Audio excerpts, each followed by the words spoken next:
We are live. Hello, everyone. Greetings and welcome to this VomCon live stream celebrating Vault of Midnight 25th anniversary. My name is Michael Jewett.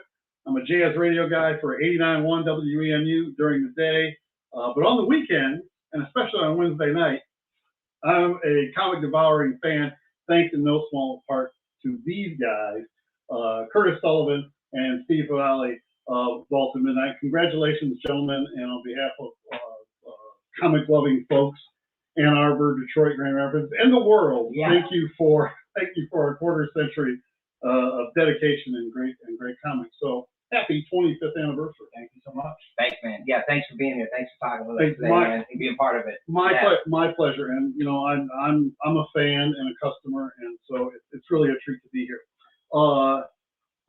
First up, some things. 25 years in the comic business, but I have to ask you, your very recognizable brand name, Vault of Midnight. Why Vault of Midnight? I mean, Vault of Midnight kind of sounds foreboding and everything, but at the same time, you know, we'll talk about it later. You know, the Vault of Midnight experience is a really cool, fun, colorful, energetic thing. So it's like, if midnight was like filled with like the iridescent colors of a rainbow, that was, you know, midnight was like the darkest of night. But why Vault of Midnight? What's the origin behind the name? I mean, it's a bunch of stuff. I mean, I think Steve, you know, can take this one. You know, my memory is a little different than Curtis's, I think. So when we originally started the shop, it was supposed to be Captain Midnight's Comics and other cool stuff. And when we went to try to get that name, they said, sorry, Captain Midnight is copywritten, you can't be that. And we'd always intended, with that being the name, to have a special spot in the shop that would be the Vault of Midnight, where we kept all the coolest back issues and things like that, or toys. And when we couldn't be Captain Midnight's Comics, we just decided to become Vault of Midnight and make the whole story the coolest stuff. Yeah. I think it well, you know how fortuitous, because I think, you know, as a regular customer, you know, as a part of your fan base or whatever, I just can't imagine the Vault being anything other than the Vault of Midnight. So there's the story. Well, yeah, and you know, I just realized this like a couple weeks ago. We should give a shout out to a gentleman named Norm, who owned a really famous comic shop. I mean, really renowned in its day, and one of like the progenitors of like what a comic book shop should be. I think he opened in the late 70s. I didn't find out about him until like maybe early 80s. Well, no, Norm was I was an Eye of Agamotto kid. You know, Eye of Agamotto opened when I was in like probably like the peak of my early fandom. Yeah. And it's like the experience, because I had gotten bought in comics, and they were at like the drugstore, or they were at like the corner party store. Had a place. There was a great place in Ann Arbor called the original Blue Front had a great comic. I remember. Yeah. But when I opened up, when I had Agamotto, it was like, whoa! It was like a great experience. No, it's a revelation. Like there's a whole store of this. Exactly. That's comics exclusively. Exactly. Yeah. So I think we probably unconsciously stole a little bit. We needed two cool words and the word of in the middle. That's it. You know. So thanks so much for Norm. I mean. It basically he's responsible for that, the name, and many other things, really. To be honest. So, cool. Yeah. So how did the two of you like cross paths and kind of like, you know, your relationship as business partners? How did that kind of like turn into, you know, the snowball that became Vault of Midnight? Oh, this is good. You want to start at the beginning? Well, do we need a lawyer for this? Is there any sort of like, is this like? Not at all. No. I knew his cousin Charlie, and we probably met. It was like first grade or something. Yeah. And oh, really? You guys are that far back? Totally. Okay. Yep. And so me and Charlie hung out real tough, you know, like nonstop. We lived together various times over the years, and then Steve would pop into the picture here and there and hang out from time to time, and then we all got a house together. I think was when we really started hanging out, but correct me if I'm wrong. Yeah, no, for sure. We really never been tight friends, and then I got my first legitimate job. I had other jobs before that, but my first legitimate job at 16 years old, and got Charlie a job there, and he got Curtis a job there. Yeah. When I turned 18, I was desperate to get out of the house. I had a great home life and everything, but I really wanted to be out on my own. Curtis already had a place. He needed a roommate, so I moved in with him and a couple of his friends. Okay. And that's when we really became super tight friends. And then it was like an after that, it was like, I mean, full disclosure, we were doing lots of bong rips and listening to lots of like Led Zeppelin in like a kind of I had always this nerdy room in whatever place I was staying. It was just like it looked like a comic shop. It was just wall to wall comics, wall to wall toys and shit. You were living in a vault in that. Yeah. Exactly. And so me and Steve would just do bong rips and be like, man, we should probably maybe we could open a comic shop someday. And it's one of those offhand things. Yeah. Well, much of life is, happy accidents and whatnot. And it's like, well, I got to ask, we're talking comics and everything, at the core of comic hero fiction, there's origin stories. So if Vault of Midnight is if this whole thing, imagine for a moment that this is all a comic. Okay, this is a live event. We're not on the interwebs or anything. If this is a comic, what kind of origin story does, origin stories are so crucial. Are you guys like Batman, Iron Man, something not quite right, but you guys just fix everything together and it's like, voila, you've got a comic book shop? Or are you more like, a preordained Superman, Wonder Woman, you're destined to be Vault of Midnight? Or is this like Spider-Man and something goes terribly wrong that turns out really right? Yeah. And that you end up as Vault of Midnight? As comic book. Yeah. Spider-Man more than like this. Well, it was just a combination of so many things. Like Okay. it's got to be Spider-Man, right, or something in that vein. Like we just cannonballed the whole thing. We just said, let's do a comic shop, right? We didn't think it through. We didn't have a master business plan. We're both little kids. Like, I mean, we're 20, right, at this point, probably. You're about 22. Yeah, right. Yeah. And this is like you guys are a rock and roll band. We're like little kids. We saw the thing. We didn't know how to get there. We didn't know how it would make money. We would just like write on paper, like, we need to do $400 in sales a day, like, and come up with some fancy concoction of how we would get there. We're both working full-time jobs. We're trying to do the comic shop. At the time, my partner Liz is pregnant, so we're like little kids. It makes no sense. So. But you know what? But we never paused, right? We never like stopped to be like, are we out of our minds? If it made sense, I don't think it would work. Yeah. I think it has to have kind of like, that's how it works. If it made perfect sense, we wouldn't do it. And we were crazy passionate too. That's the thing. We just had this dream. We were like, we love fucking comic books so much. Like that, it just kind of clouded, I think, reason. Well, I think you hit the word. Passion, love. It's obvious. To many fans and regular customers that you guys really pour, not just knowledge, but this is a really love of the art form, love of the culture into the stores. Talk about that. It's like kind of like how important is kind of having like that. I mean, this is obvious. I mean, Vault of Midnight experience. I mean, if you really, really love comic books, I mean, it's definitely the place for you. But maybe if you're not so, into it or whatever, more of a casual fan, this is like, it's not really that, foreboding of a thing to walk into Vault of Midnight and get turned on to comics. I agree 100%. I think our goal always has been to turn people on. I mean, since day one, we were kind of put off by, when we tried to open Marvel, this is some stupid inside businessy crap, but Marvel did their own distribution stuff. Okay. And so they told us you have to order all of our comic books or you can't have any comic books. But they have the full slate. You gotta go, and we'll tell you how many you gotta order. And we had a tiny little shop, and we couldn't afford it, and we didn't have the room for it because then we couldn't carry all the independent books that we were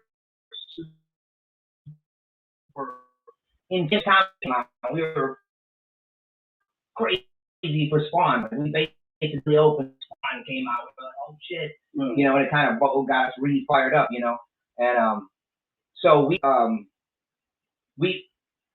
we were independent focused, independent minded, and just right. The whole Marvel thing really kind of, we had a big chip on our shoulder for a few years about like fuck Marvel, because the dude kind of laughed at us on the phone too. He was like, oh yeah, good luck, click, like on the distributor level, like, oh, you're not gonna sell Marvels? See you never, clink, so a few years for us to back around to, so. Go ahead. I was saying, whereas Curtis was always into comics when he was a little kid, I never was. I'd never been into comics or anything like that. And at one point in time, I told Curtis this, and he was astounded. He was like, "You got to start reading this stuff." And we're like, you're not cool enough, it's more inclusive, and come join. Let's have fun with it. Yeah. And that just kind of always affected me too. That was like so cool to be brought in that it's now fun to bring other people into that cool club. To get back to your original question. Oh yeah, sure. I went off on a tangent there. Yeah. Well, for 25 years, I mean, you probably had, a fair amount of your regular customers have been there for most, if not all of that. Yeah. But a good deal, probably more.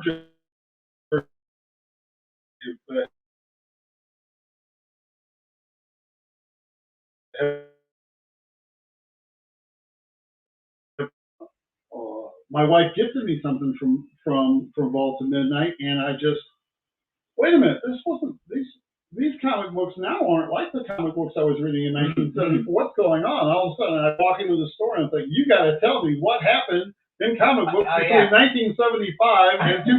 And you look at me like, you're catching up to me. Got a bit of catching up. I vaguely remember this. Yeah. Like Kate coming off across the street. Yeah. Yeah, it was one, and I remember I had one moment with you. Oh, yeah. And I'm like, I'm thinking about maybe checking. I said, well, it's like, and you kind of like, your life's going to change, man. Yeah.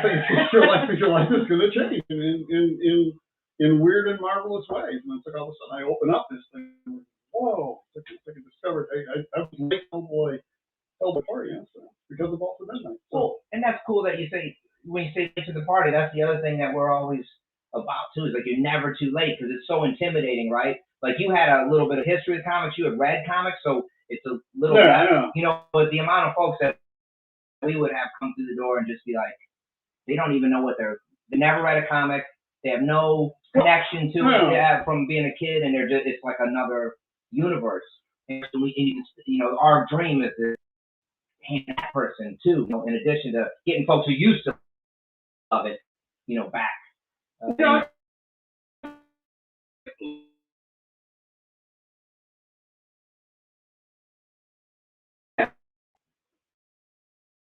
Where I will ask, I basically will say, sell me a book, recommend something to me, and it's just amazing. It's like I have walls filled with titles that I was totally before I walked into the store. I mean, I can find an Avengers comic. Sure. I can find a Batman, but then to go deeper, it's like, well, maybe you haven't read like this aspect of that major.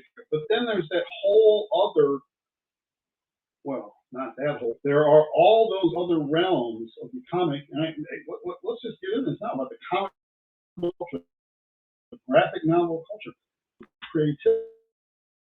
creativity, and art, and. Well, I guess, as being a fan, it's like, thanks for turning us on to all this stuff. But I guess what I want to talk about, the comic book graphic novel culture of the last 5 years. Sure. Yeah. Do we even have a word for it? The same way they talk about, Golden Age, Silver Age, Marvel Age, the age of comics that were more than one different. There's more than one single era, but. I'm not even sure Renaissance is the right. It's just like an amazing explosion of creativity. Yeah, I think you could use that word. Like when we opened, there wasn't even graphic novels.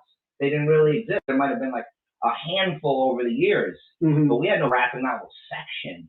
In 1996, it just wasn't a thing, right? So what we have now is not only have so many killer books, we can just name, like, there's these big moments. I mean, Saga is one you cannot, you have to mention, right? The watershed moment. There's comics before and then after Saga. It just opened the door for a million people. A book that be anyone's first comic book, literally anyone. We now you have access, right? Previously, graphic novels, if you wanted to collect back issues, that's how you read old stuff. Right. And your average person just doesn't have any desire to do that, and that makes sense. It's a huge 70 years of stuff to down somehow and spend a ton of money on.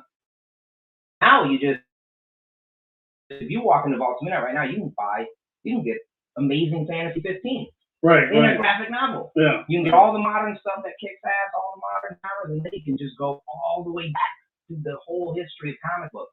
Well, which is believable. There's that aspect, but there's also a lot of different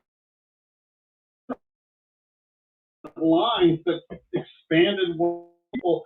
I talk to people who are not really aware of comic books. They think of Wonder Woman. They think of an iconic character in hero fiction, or they think of something like romantic, or what they would call comics, like Archie or something like that. Yeah. If you try to explain Saga, I mean, the elevator speech for Saga, it's like to someone who's uninitiated. Sure. Yeah, like, yeah. Okay. Not to, but of course. Everything. Everyone knows Spider-Man. Everyone knows Batman. Right. Yeah. So, I guess how much of what Vault of Midnight is doing is kind of like following like that those changes over the 5 years, being open to all those changes and all that development in the art form. Well, I mean, I think it's a huge part of it. Like Steve, I think, can talk a little bit about just when we discovered graphic novels. It was when we were finally able to kind of figure out who we were as a store. Like previous to this would be, so we started, we'll back it up a little. When we started, our first store was this tiny 500 square foot spot, right, on South Ashley. If you know Ann Arbor, it's the side street. It's this little, it was like a pink house, like a mauve colored house with a rickety porch. Tiny, 500 square feet. It was cramped with stuff, right? And then we moved to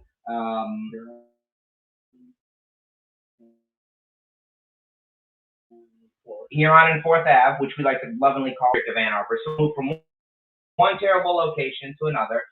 We got a lot of square footage in the second phase. I love the gas station. I love the building. It's incredible. Like that. Because that's when I just, like, what's going on here? Yeah. What are these people doing? We legally hung our sign in the middle of the night. We didn't pull any permits. And we definitely learned how to use an arc welder on the fly on the top of a ladder. Iron Man. Total. What time? Tony Stark. That, broke Tony Stark. That's right. So we're like Spider-Man in a Tony Stark. Had a baby, and that baby was raised in the woods. So we still didn't have graphic novels yet, right? We didn't exactly know what we wanted to do. We had a few at that second spot. A few, not that. But we read like VHS tapes. This is how old it was. We had a video rental component to our store. What about business changes? Yeah. We did kung fu movies exclusively and Japanese anime. And this was probably the year 1999. You're like the first place to get an anime video. Yeah. Changes in the culture. Yeah. Yeah, right. Yeah. All VHS. No, we didn't even have DVDs yet. It was VHS. Fucking ridiculous. We rented video games too. What a great time to be alive. Yeah.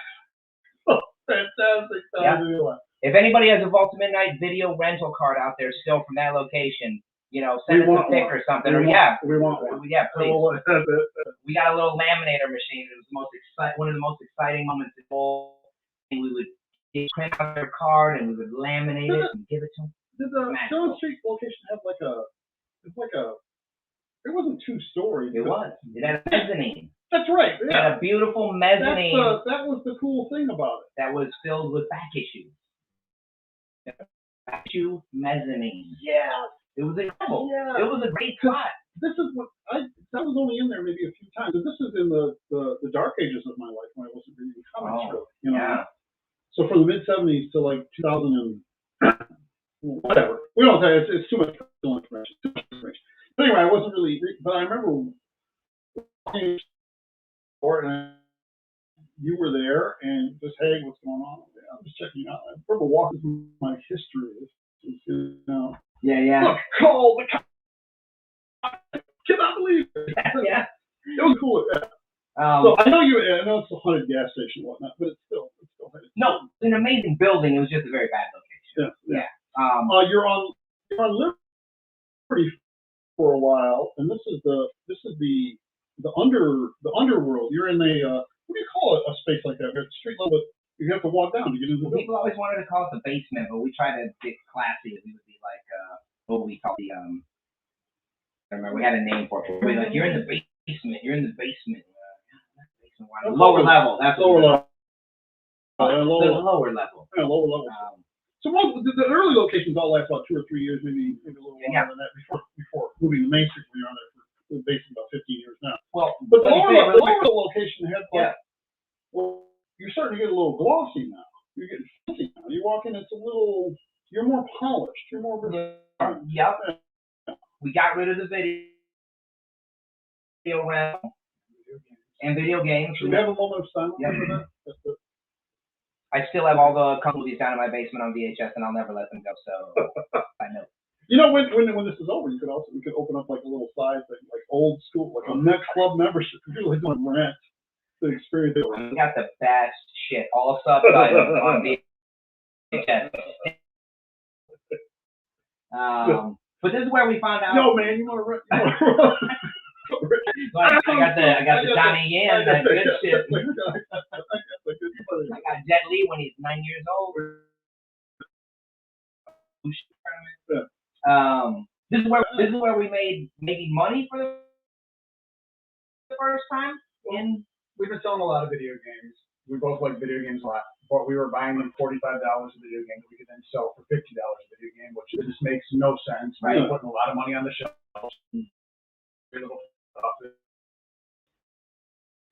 We decided to stop that, find something else to focus our money on. We realized that we couldn't always get comics even at the ground floor, so we get hooked on it and the whole thing. And we started this, and it started pretty small, and then just getting more and more popular.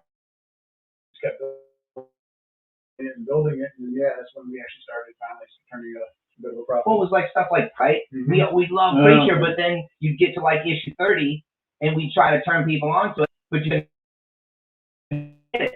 Right. You know, because the comics are all sold out and gone, because comics are like where the news would be printed on paper. And then you could only get it for like 2 hours. Fabulous form of journalism. That's right.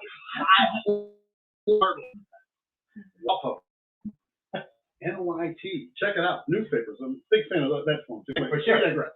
But so we were like, they started doing like Preacher trade paperback. So we were just, holy shit, we can just hand somebody, oh, you gotta check out Preacher. Boom, here you go, right? And it was that. Fast forward, when you're like, when I'm like rediscovering the art form, it was like, whoa.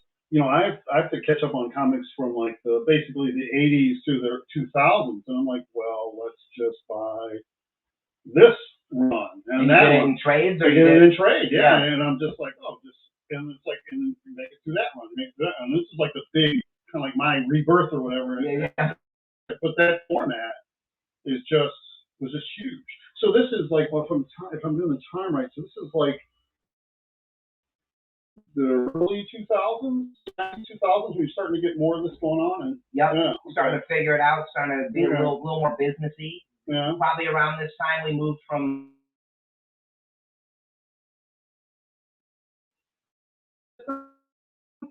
pretty close, About when we moved to Main Street when we did that. Got it. Okay. So until 2006, we were all paper.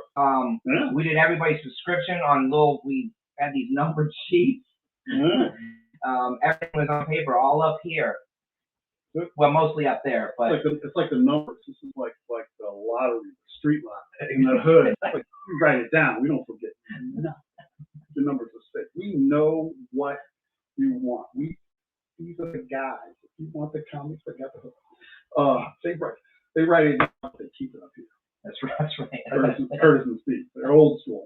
The OGs right here. We're with the comic selling OGs right here. The big move to Main Street now, which is we're on Main Street in downtown.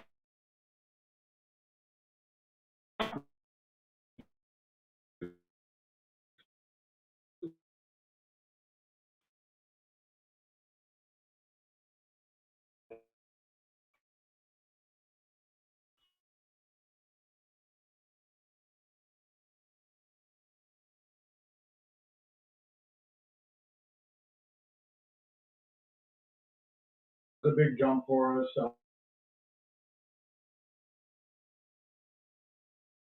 When we were on the Liberty Street location, a much higher mortgage note, and they needed to get more rent, so they tried to mark our rent up by 2.5 times, and we just knew we could not do that and stay alive. Find any place to move our shop to, and we were worried that we were building up, that it was done for us. And I feel like it came down to like a couple of 3 weeks. I remember like where we were like, if we don't find a spot, these dudes are gonna make us sign this new lease that we can't sign, and it's all over, you know. So sorry, yeah. So then, we ended up getting lucky and ran into the previous owners of what used to be afterwards bookshop in the spot that we're in now, and they took a chance on us, which they were probably crazy to do, but let us go in and take over Main Street. And I remember the first time we were in there, because we've been in a 1,200 square foot shop for this, you know, and this place is 5,000 square feet. And as we're walking back in, that ended up, you heard all the time, business location. That was really the start of us being successful and actually being able to grow. And people do it a different way. If you're on Main Street, you know, just the word Main Street. For those of you who maybe not familiar with Ann Arbor, I mean, most people know from Ann Arbor, but if you're on Main Street in a town, you're on Main Street. You have arrived. This is the heart of the business district. You guys are selling comics along with whatever else is you're on Main Street in Ann Arbor, and in upstairs you'll be in Grand Rapids and in Detroit. Yeah. And I think one of the things interesting about, Vault Ann Arbor, very much Ann Arbor, totally Vault, but very much Ann Arbor. I think so. Vault Grand Rapids are like, oh wow, this is Vault, but it's Grand Rapids. Those are tangible things about the community. The Detroit store is very much downtown Detroit. You know, it's like you guys have managed to, and this is where the marketing and business folks are. You guys have managed to stay, which is so crucial to any business, but also yourselves into whatever community where you put it. So, bravo. I mean, really. Thank you. Bravo. No, I'm sure into your bottom line. So, like a community relations thing. I mean, I think, you know, Vault has street cred in like 3 different places. Yeah. Well, I don't want to speak for Steve, but I think it's because we sell comics, so obviously we're not interested in money, and so get that out of the way. But you know, we could have a number of careers. I was doing restaurants and could have probably been pretty successful in that. Steve, you know, is a financial wizard and accountant, could have been with that. We can't turn people into comics. If we can't be part of the places that we're in, it just holds no allure. Like it's just not.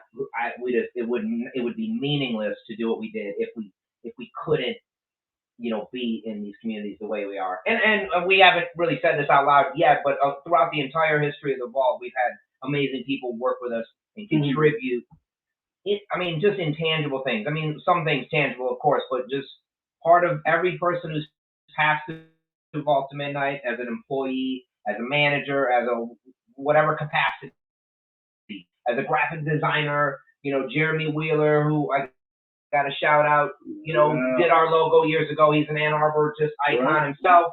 Everybody that we've encountered over the years, you, Michael Jewett, who's here interviewed today. I mean, we've known you since, like you said, I mean, how many years? But we know your whole family. We've watched your kids grow. You know, I mean, this is all the intangible shit. Put it all together, and it becomes the thing.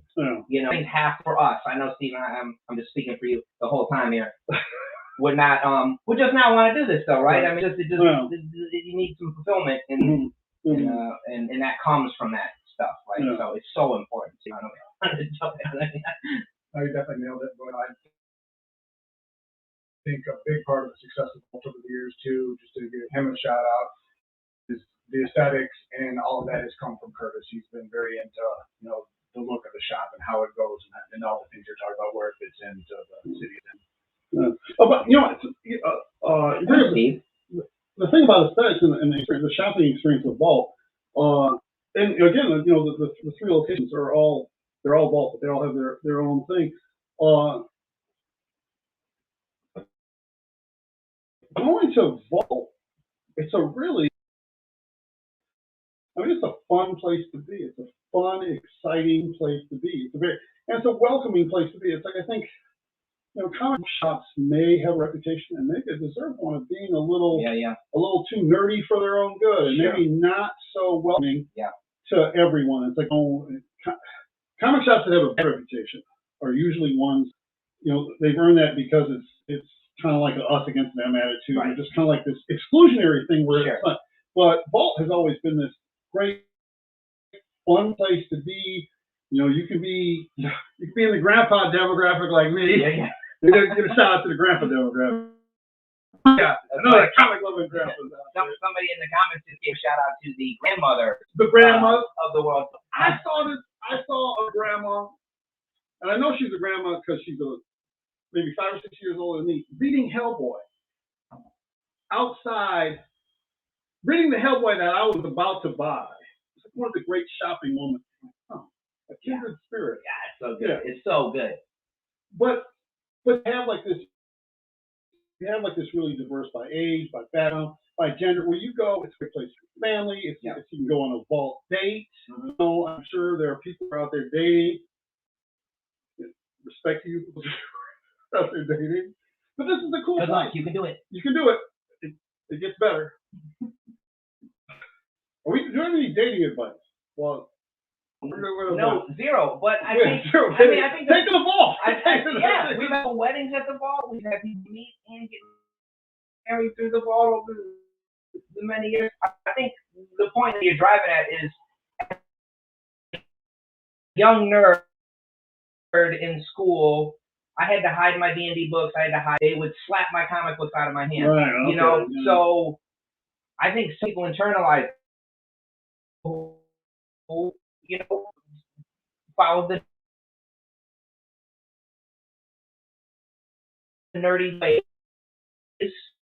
keepers, right? And they go to my fair share of comic shops, not into a comic shop, and I feel like I'm not supposed to be there because it's not my regular comic shop. You know what I'm saying? Right. And I think it's gotten a lot better over the years.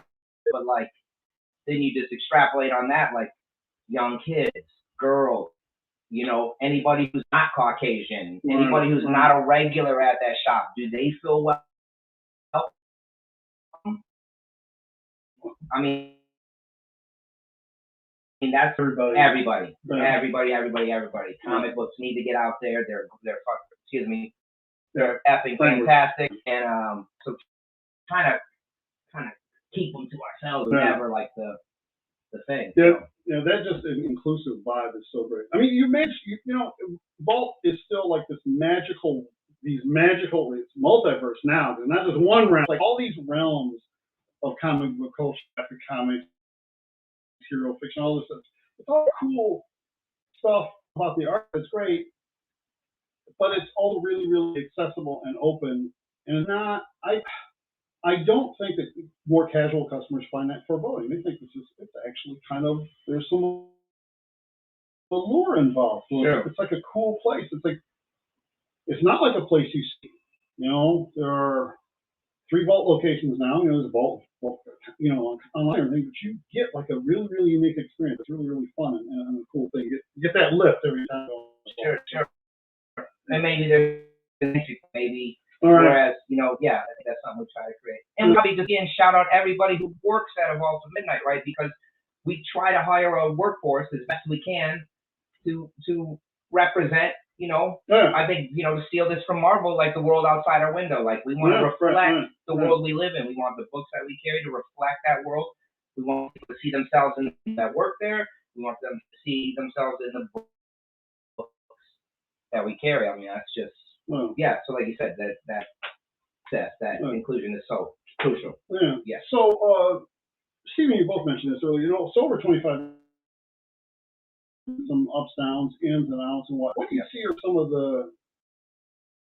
the challenges or opportunities you look out? I guess maybe this is 5, 10, 15 years. What do you think are some of the challenges and whatnot, or maybe some of the things that you look forward to maybe trying out? I don't want to give away too many secrets. Steve? You know, trying to keep doing what we're doing, always trying to get bigger and better. And we're actually looking,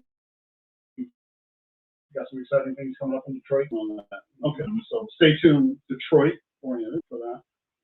But we've always talked about remodeling our store, you know, and getting it to be as pretty as our other two stores that we built from the ground up. That's something. Well, the Ann Arbor store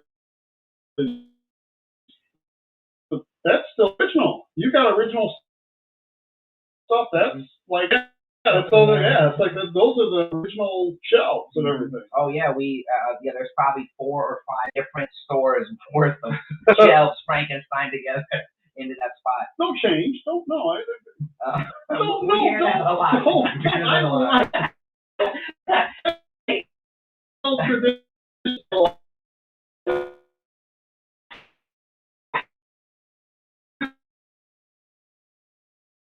This is part, and of course, the camera just cuts out right there. This is part of VomCon. This is a online mini comic convention, online only. It's going from 12 to 6. Us folks chat is the first panel of the day, but please go to vaultofmidnight.com/events to find a list of everything going on online. We got drawing jams going all day with local artists. We got another panel at 3 o'clock with a bunch of kick-ass industry pros talking about their life in comics.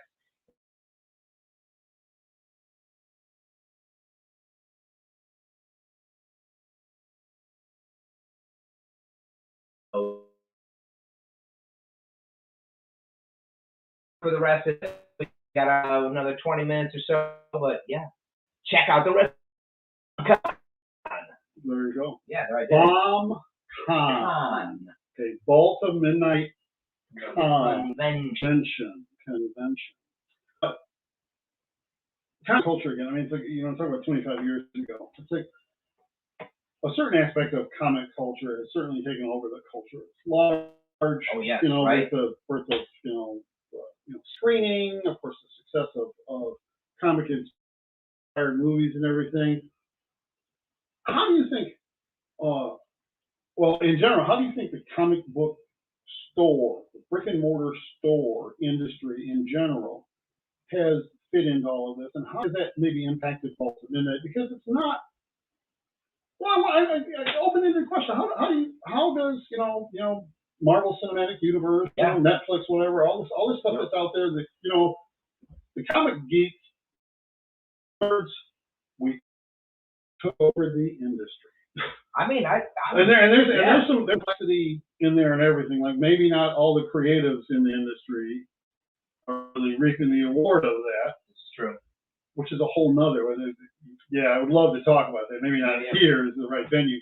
But how has the whatever you want to say this, like this kind of like takeover, movie culture takeover, how has it impacted the shops in general and Vault in particular? Yeah. Definitely gets a bunch of more people coming into the shops, which is great. But the downside is a lot of times the comic creator they're not capitalizing on it by having the actual stuff that people are coming to look for. They just watched WandaVision, something about Vision, and there was nothing available when that show was coming out. There's a lot of missed opportunities, I think, by the comic. Talking to us, we can usually find something else that they're interested in and kind of pivot into.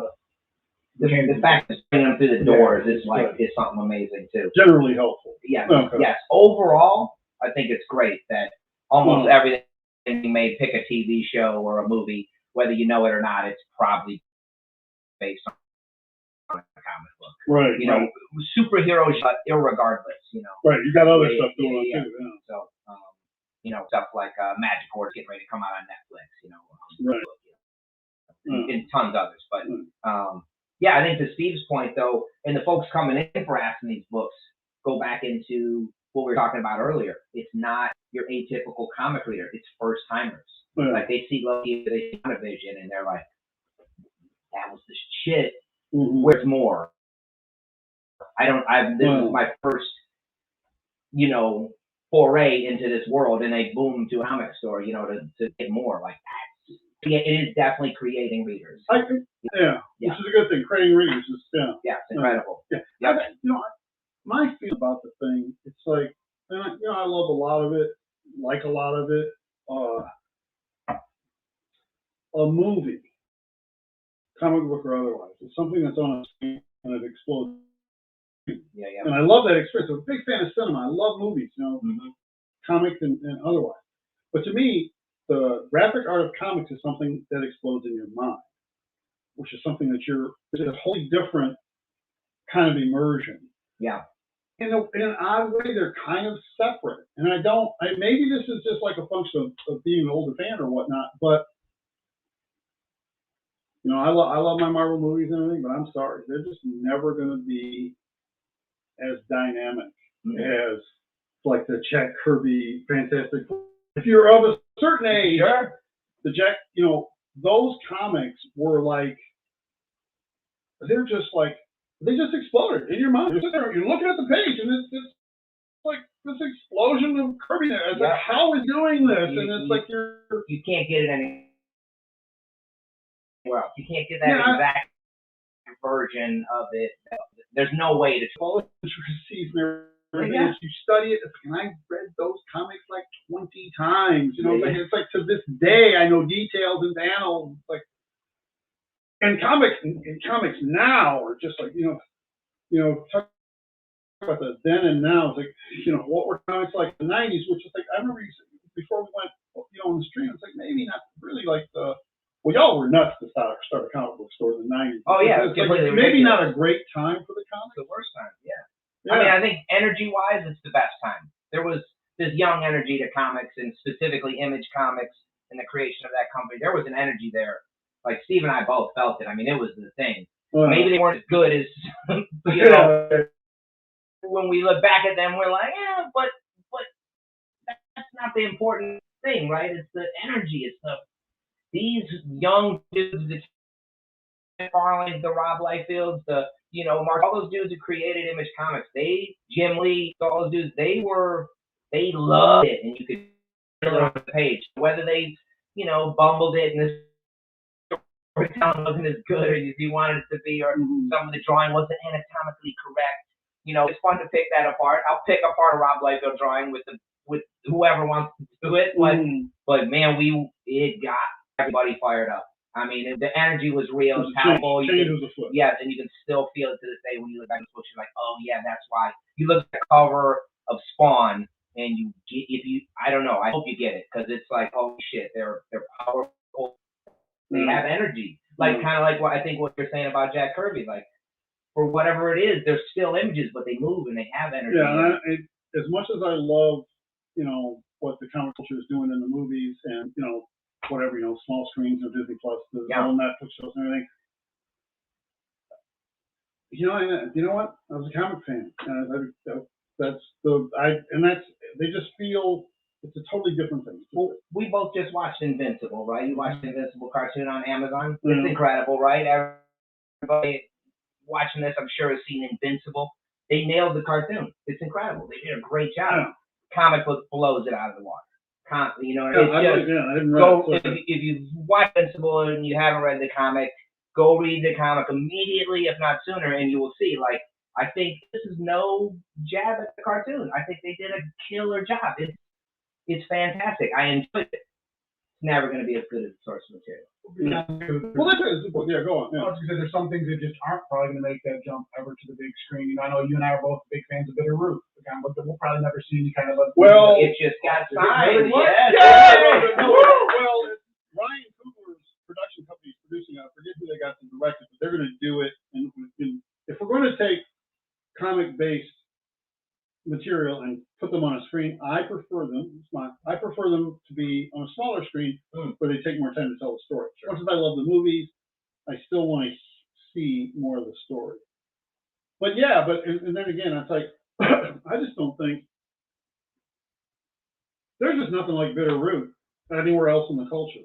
Bitter Root is like a family of African American. They're fighting like evil spirits. It's like a magical realm thing that takes place in the Harlem Renaissance. It's an incredible story with all this background. I mean, they're basically it's like, yeah, shout out to Dave Walker, the writer, and Incredible. who's going to be on our panel later at 3 o'clock. Oh, that's right. You got it. Yeah. Yeah, the amazing Dave Walker. Read everything he's done, and then the art is by this dude named Sanford Green. That's just like, woo. So anyway. And I got to thank everybody, Curtis, and everybody else at the vault for the hookup, because I get like every variant copy of Bitterroot. I have like the whole thing. You have the Akira variant? What? They did an Akira variant. I didn't get it either. It was exclusive to some store. We have to. Anyways, we'll we talk have, about no, we need to. We're going to DEF CON 3. We're doing gangster stuff to get that. I need a copy. I got the print. We need two cover, copies. so we need two. We need two copies of the. If you're watching this, and you know Bitterroot, someone, Bitterroot, Akira variant, we need that. Yeah. We need that. I love that, Steve. You just found out that Bitterroot is getting I a new didn't know movie that. right now. Well, it was like the what do you call it, the development deal. It's not like they don't have a director, they don't have a cast, but it's it. But they gave those dudes some money, so that's cool. Dave Walker's never agreed, so they're gonna pay, yeah. Maybe eventually everything will be made into a show or a movie, but my point is just that there's still a lot out there that you cannot experience that on movies or and the breadth of stories is just amazing. I don't think we sound like comic snobs here, but the comic experience, the graphic novel experience is a unique thing. And that's true. It's a unique thing. It's not a book. It's not a movie. It's its own. And not only is it unique, but it's the storytelling, the subject matter, the art. It's a very broad. It's a multiverse of offerings. And to bring it right back down, this is what you guys do. You bring this to people, and like. That's our goal. And I can track down a Spider-Man book. I can track down Batman. But if I want to go to the next level, I want to go to another realm. Y'all are the dudes. This is the spot. Vault of Midnight is the spot. Yeah. That opens up those other realms. So bravo. Hey, thank you. And we've been able to surround ourselves with like-minded folks, like the people that work at any Vault of Midnight are so passionate. I think any person that shopped at a store can name a staffer at any vault that is their go-to person. Yeah. You know what I mean? Like they come in and they're like, where's, pick somebody. I don't want to say anybody's name just in case, but if they see that person on the floor, they know they can go and get a recommendo. They got one previously. They knock their socks off. They're like, oh, that last thing you gave me was the shit. What's next? And then that person will, and it's all passion. It's all real. And I think there's not a single person that has worked at a Vault of Midnight that doesn't have that relationship with multiple people that come through the door, right? Yeah. That trust, that. Well, and this is business. It's like things. This is 101. This is customer service. Yeah. It's like, people at Vault of Midnight know their stuff. And they're good at connecting with, and is this something that you're preaching to the staff? Is like really? It's number one on our list of stuff. Yeah. Customer service is number one. Yeah. Everything else. And we have, however we structure our business, it's funky. We give people all kinds of jobs and maybe they're department heads and they're in charge of various things, but we try our best, and it's always a work in progress, but to make sure that everything, it could pick any other thing that it's further down the queue than giving a good experience to customers, right? Yeah. So because everybody goes shopping every day. This has been our thing. Just the mantra always is you go shopping every day. Maybe you make a stop at 5 different places. How many of them are anything other than transactional? No. You know what I mean? You're getting paint or you're getting filling up gas or whatever it is. How many of them do you remember? How many of them stand out in your life? I'm not saying every trip to the gas station has got to be like a revelation, but you know what I'm saying? Like, if you can come in our shop and it actually just dings, like the music was interesting, the employee was fabulous, and they gave you a great, it'll stick and it means more. Yeah, comic stores are, my big thing, radio guy, my thing is music stores. And I know that, ups and downs and ins and outs and how music retail is, is gone the last 25 years is totally different art than comic book stores. But ultimately, it's an experience. It's an experience. It's not just buying stuff. you know, it's an experience. And I think, you know, it's obvious. It's the knowledge and the love of this art form and that connection to the community. You guys are blowing it up. You guys are doing it. So keep on doing it. We're still here. You're still We're there. still here. And that's a testament to a lot of things. But you know, at the core of it, it's you too. You know, it's you guys. You know? Yeah. And you know, I think we said it a lot. Steve, maybe, you know, add some to this, but we've had a lot of people over the years.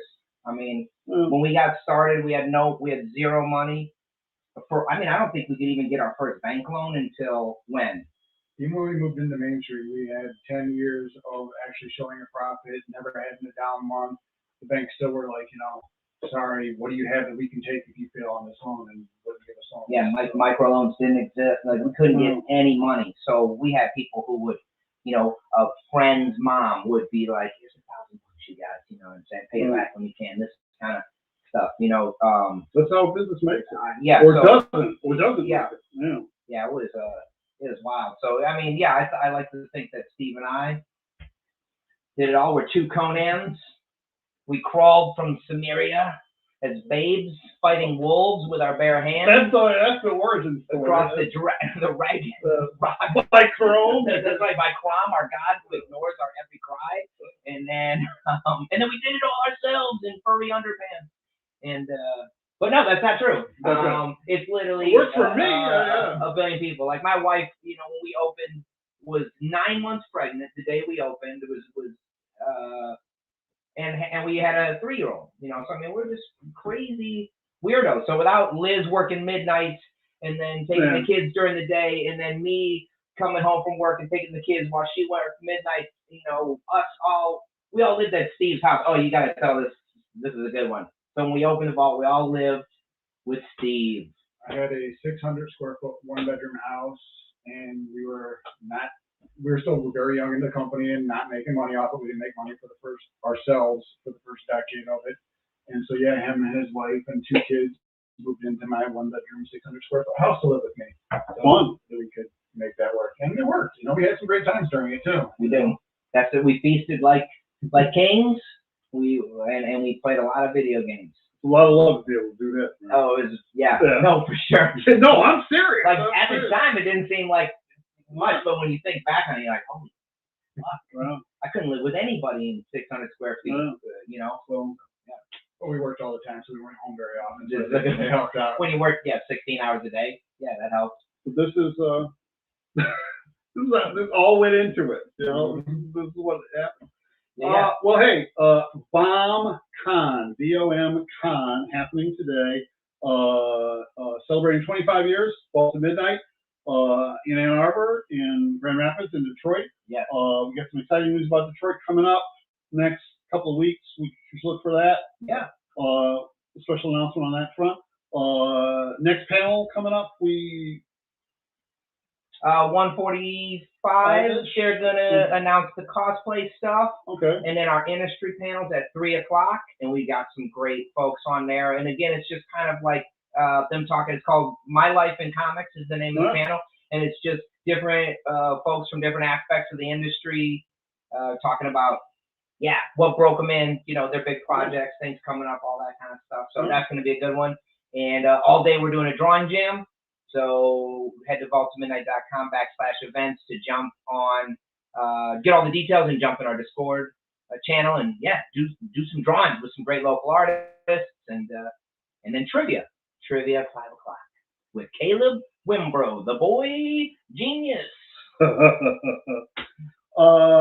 Steve, Curtis. Yeah. That's beautiful. Man. So keep doing it, man. Michael, thanks so much. No, my pleasure. No, this. I've been looking when you contacted me about this. I'm like, oh yeah, I will do this. I will do this. So yeah, and you know what? And just as a customer and a fan, I just want to thank you guys for just being who you guys are, and being an awesome place, you know, in our community, and it's just a great place to experience and get the comic art, man. So thank you all. Appreciate it. Yeah. All right. Rock and roll. Very good. Thanks so much, Michael. VomCon happening on all these, taking over the planet, taking over the world. That's right. Oh, and in limited edition still, everybody's still have rocking. these? Yeah. Just a few left. Limited edition. Alexis the Red. Vault to Midnight 25th anniversary. Now, both the midnight fashions have always been amazing, but this is yeah. We've taken it up a notch. Yeah, picking up this old the vault fashion. So get those two. All right, man. Thanks for joining Yeah. us, everybody. Michael, thanks for everything. My pleasure. Take care, everybody. Be good. Vault of Midnight forever. Thanks. And goodbye. Boom. Are you sure you want to end broadcast? I'm very sure.